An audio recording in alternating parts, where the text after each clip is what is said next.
Hello,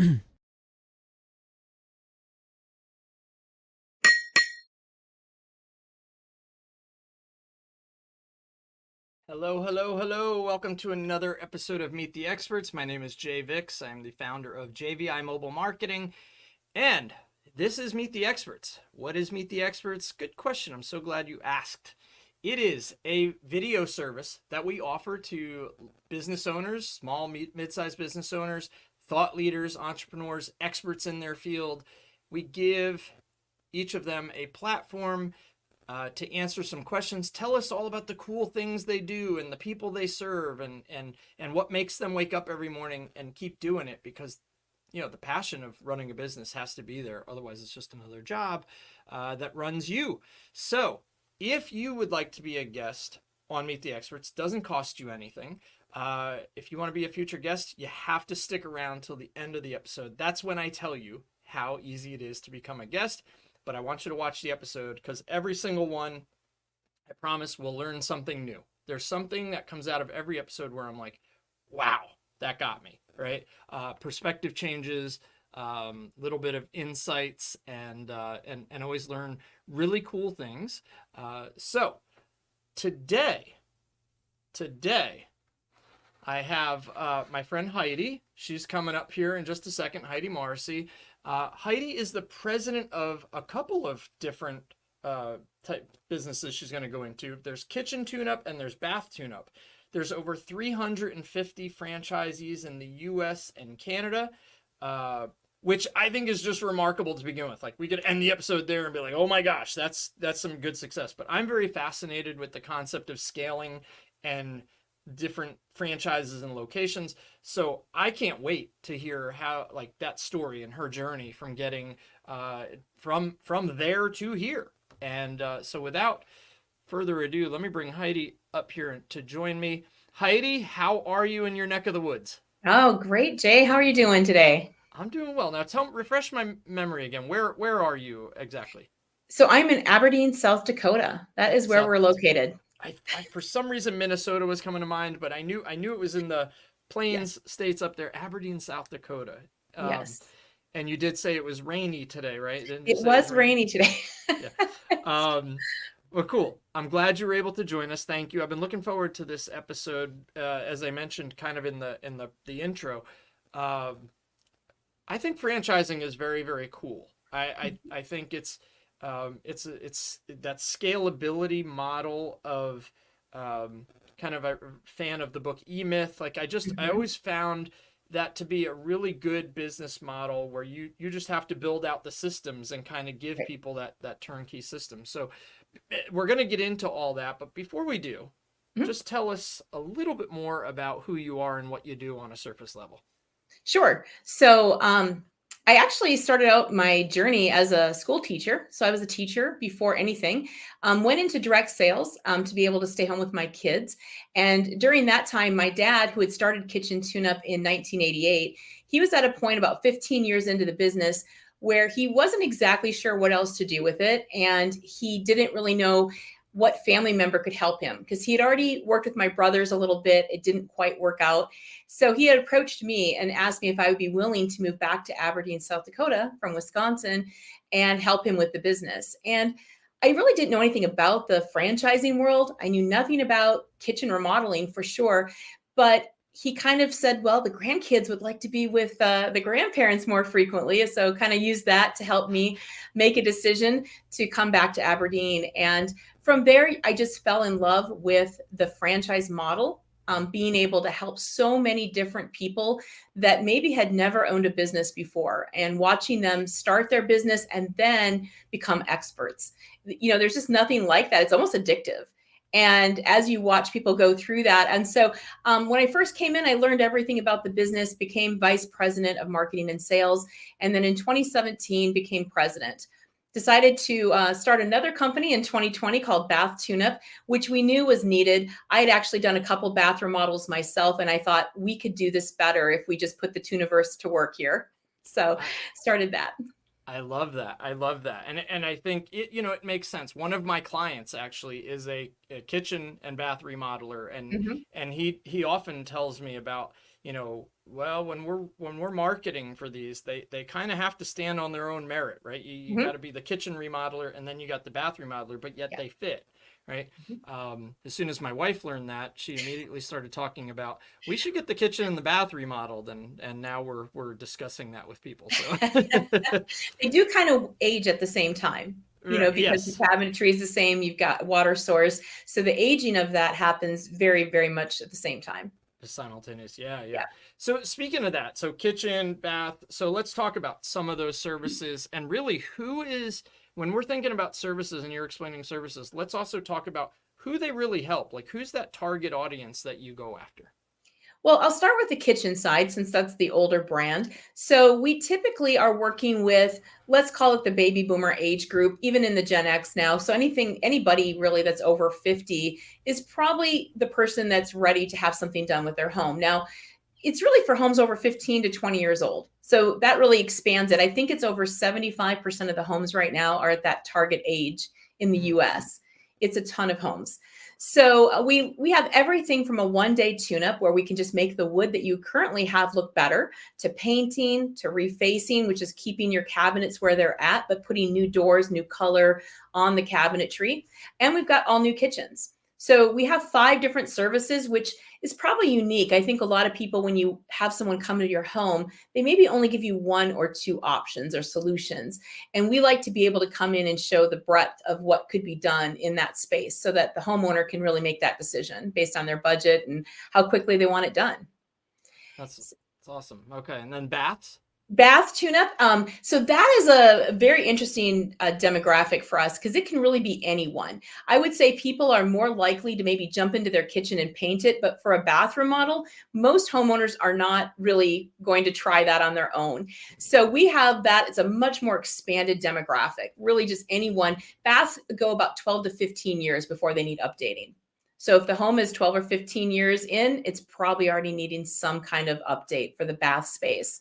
And we can do anything from just you want to replace just the shower or just the bath, or do you want to convert your bathtub into a shower space, which is very popular right now, especially as kids age in the home. They're like, the kids don't want a bath anymore. They want a shower. But the most popular is just a complete remodel. I think since the pandemic, we have people that look at this as their sanctuary. This is where they get to go be alone. It is. I would say that some of my best ideas have taken place in the bathroom. That is, Yeah, a lot of my notes, or I yeah. listen to something, or I watch videos. But yeah, I mean, that's the inspirational area. When you talk about that, since I am looking at kind of this Yeah. this bath and kitchen remodel as upcoming projects, I think we're Mhm. starting with the kitchen. So now, does bath tune up? It, obviously, is there some semblance of moving plumbing piping around and changing all that? And is that Sure. really when it gets into some really heavy stuff? Yeah. Yeah. So when you are, going for a full remodel, you want to actually relocate the water sources, let's say, that's where the budget's going to grow quite a bit. So if you're able to keep the water sources where they're at, but you want to just change all of the features around it, make it look completely different, be upgraded. You could even waterproof it, if you haven't had waterproofing before, which so many people with second story bathrooms really should be looking at. Concerned Is with, that yeah. they have that waterproof, but you can do that without moving the pipes around. So I would guess probably only about 10% of people really do move the those components. Most people do keep those where they're at just to keep some savings there. Sure. No, we got a quote on kitchen and bath, and we almost fell down. But we did also want to like widen it and move stuff and remove the big tub and turn it into a claw tub and make it smaller and move this here and move that. And my wife was like, I can see all this, and I'm like, cha-ching, cha-ching, cha-ching. I'm like, but if it does need to be updated as she tears down more and more wallpaper. So If it that was helps at up all, in the Jay, air. there's probably a good ROI coming your way if you decide to sell in the future. And Yeah. if not, the ROI is just in happiness. I love it. There you go. No, and again, I think in terms of ROI. So when you say that, I'm like, yeah. So let's talk about that for a quick second, Mhm. because you begs an interesting question though. Um, are kitchen and bath remodels kind of like the number one thing to put more value in your house, inside the house? They're definitely always in the top 5. The top 1 kind of changes. Sometimes it's garage door or something like that, but kitchens and baths are usually in that top 5 level for sure.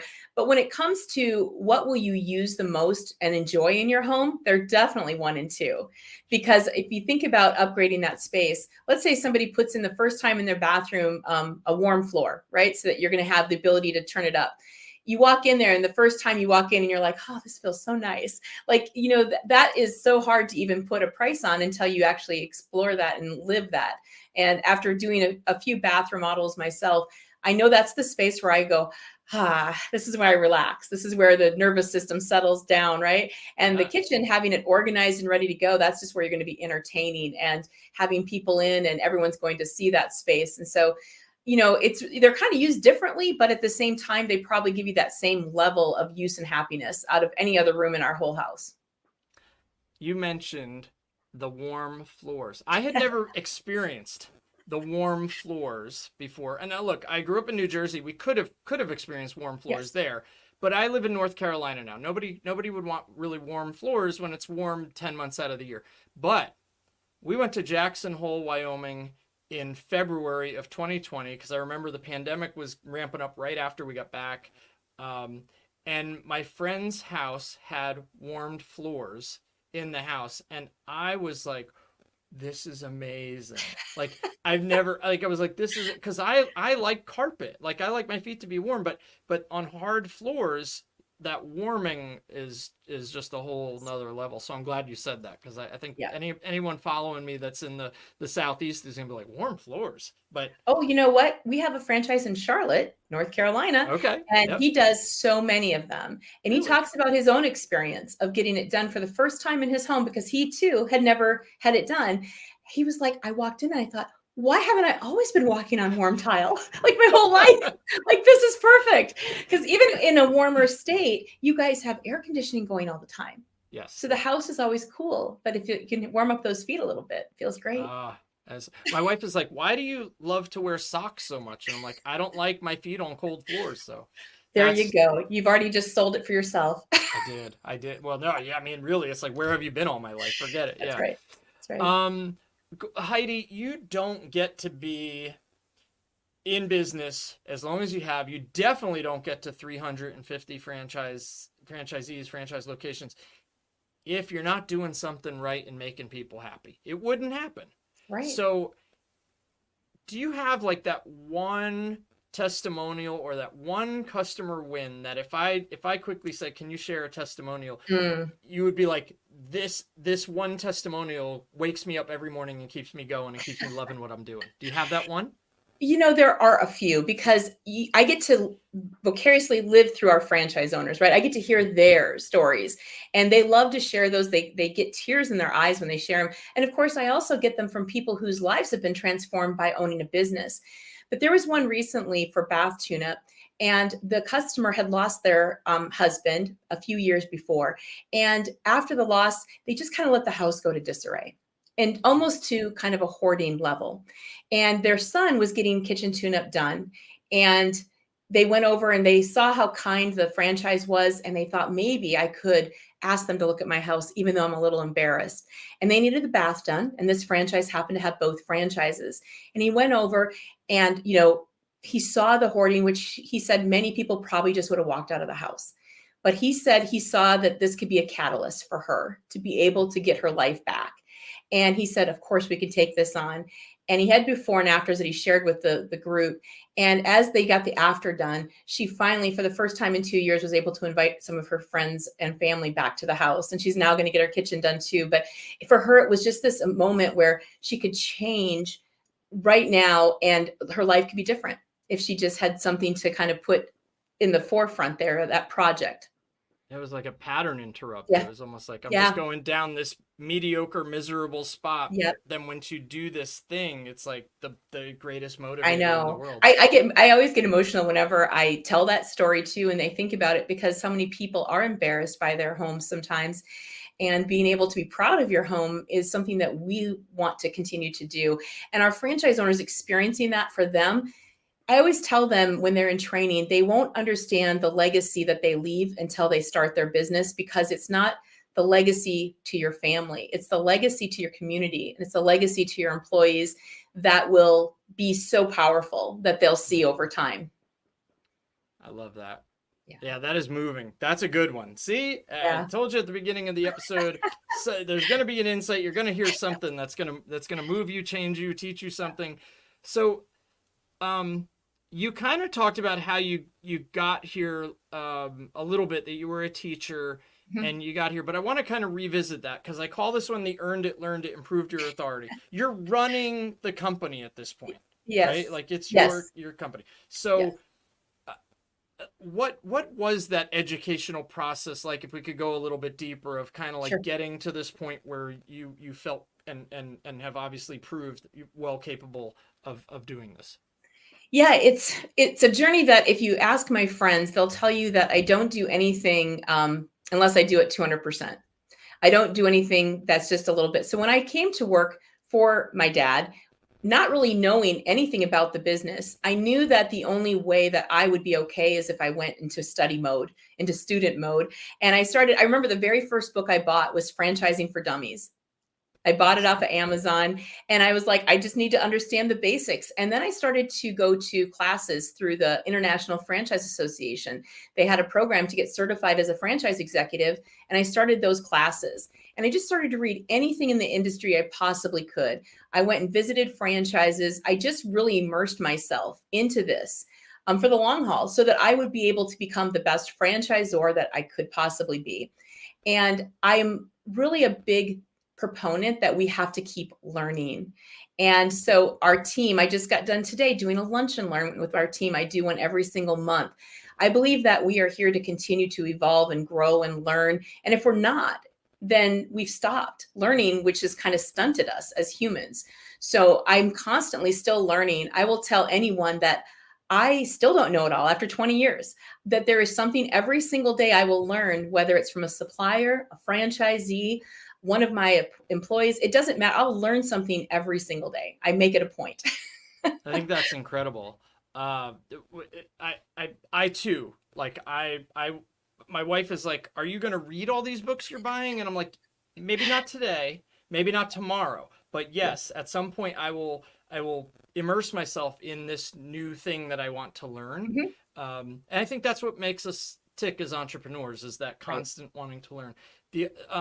So let me piggyback on that question, because you brought something up about how you yourself like to learn and you do these lunch and learns. How important do you find, or how much value do you place on, sounds like a lot, but training both employees and franchisees? Yeah, I think that was the primary reason I was really brought to Kitchen Tune-Up, was to help revamp the training program. And that was my very first task that I did, was to sit through training school and figure out a more logical way to present, along with how do we help cement this in, right? You can present, but how do you cement, right? Those are different things, because if somebody can just hear it, but they don't know how to put it into actionable use, then it's really not that impactful of training. So we are constantly revamping and helping to add to the training. And of course, I do a daily podcast for our franchise owners. That's little tidbits, 5 minutes a day, where I'm able to kind of share a thought. Maybe here's a tip for marketing. Here's a tip for sales. And I'm lucky, I have a whole team of people that jump in and do podcasts also, so they don't have to get too tired of my voice. They get to hear other people.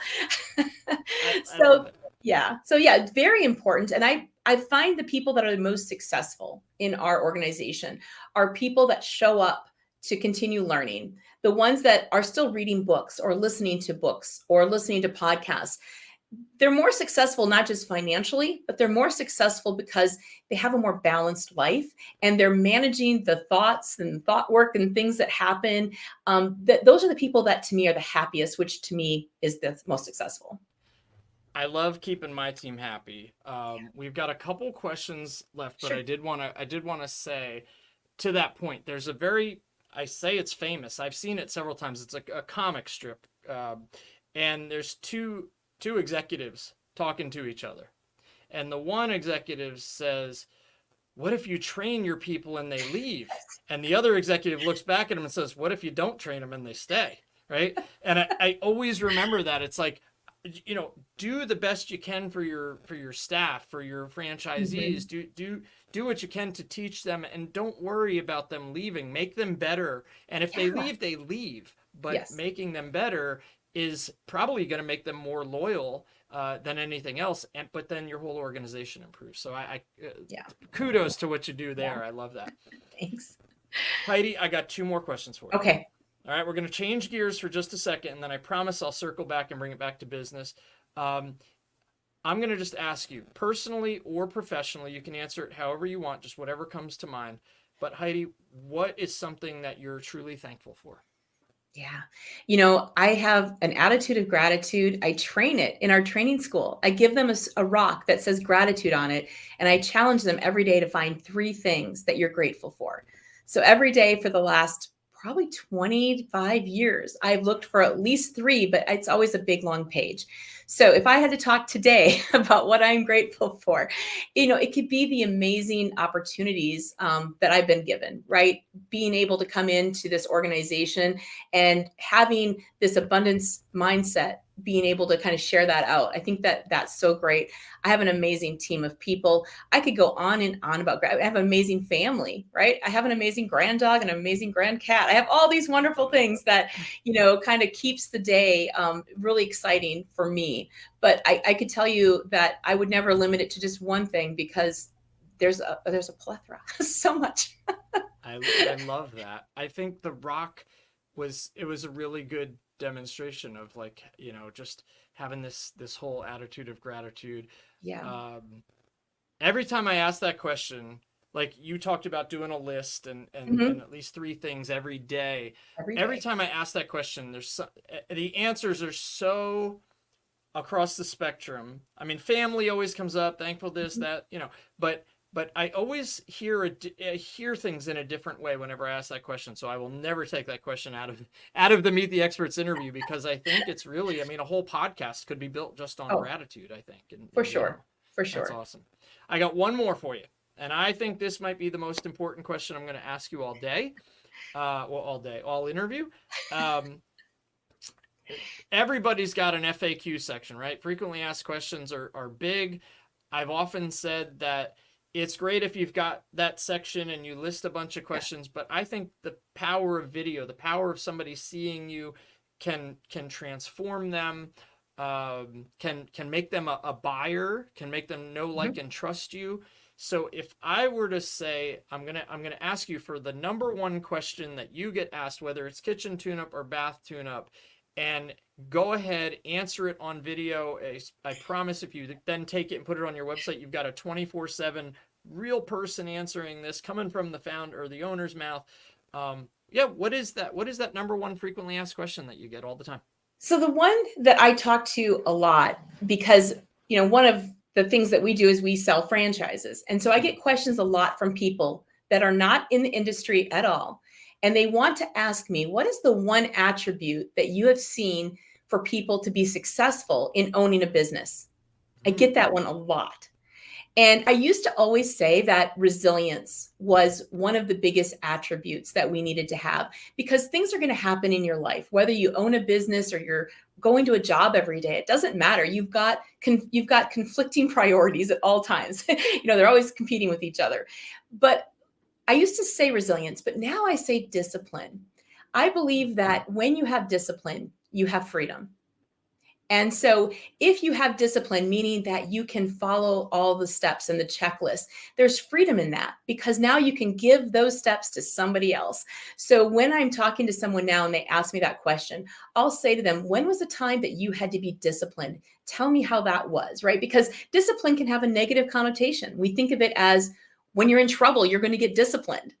And we forget that sometimes when we have discipline around a schedule or something that we're doing, that within that discipline, there's a ton of freedom. And that's what people really want when they're looking to buy a business anyway. It's freedom. Yeah.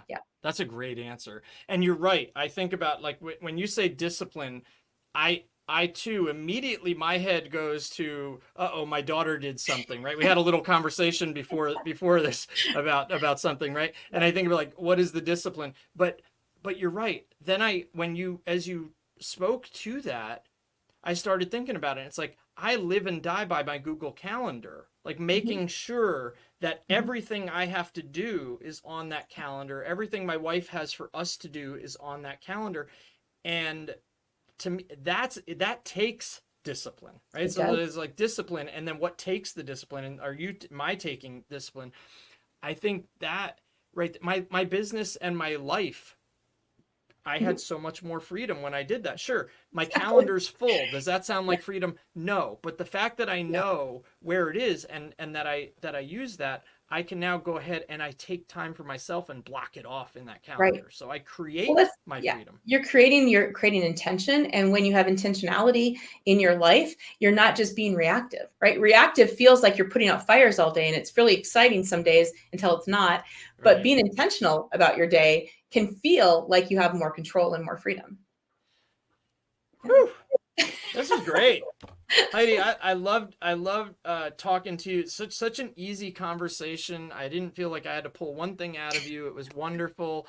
Um, First of all, congratulations on the success of both businesses. I'm sure your dad's thrilled with the results. And you are doing some amazing things. And I know you have one in Charlotte, but if you had one in Greensboro, I'd have a lead for you right now.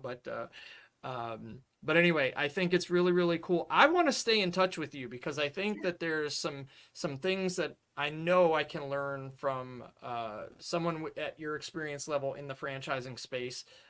We've had several franchisors and franchisees on the show, and also some mergers and acquisitions people and franchise Yes. sales, like consultants, and I find that I've learned so much about that. And I too, I owned a franchise that I think I might have mentioned to you on the pre-show Yeah. years ago. Failed, lack of working capital, but it was like my MBA in a year. Yeah. So Yeah. I do thank you, and I'm looking forward to staying in touch. Thanks again for coming on the show today. Hey, I love it. Thank you so much for having me. Awesome. Stick around backstage. I'll be right with you. Oh, that was fun. Look, 350 locations is not like something to just sneeze at or take for granted. I mean, 350 locations. That's a good number for a franchise. Some businesses don't even make it out of their first year, let alone build systems that can grow to have, 350 locations where people are coming in, and you have to provide them those systems and turnkey operations. I think, look, it's awesome. If go look it up right now. If you have a kitchen tune-up or bath tune-up near you, if you're thinking about it, give Heidi a call. Well, don't give Heidi a call. Email her, or go to the website and fill out the contact form. That's the best thing to do.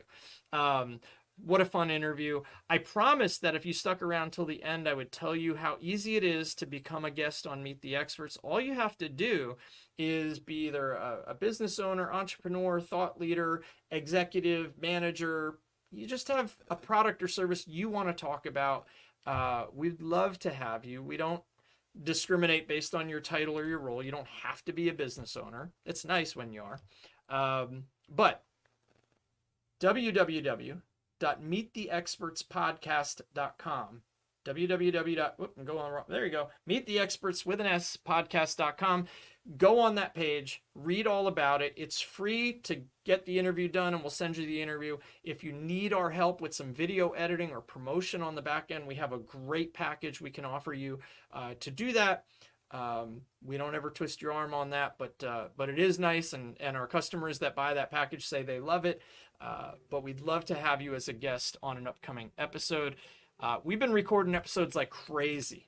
Our guy Chris is doing a really wonderful job at bringing in new guests, and I don't know if you could hear the truck that just started outside of my office. I sure can. Until the next one, have a great day, everybody, and we'll talk again.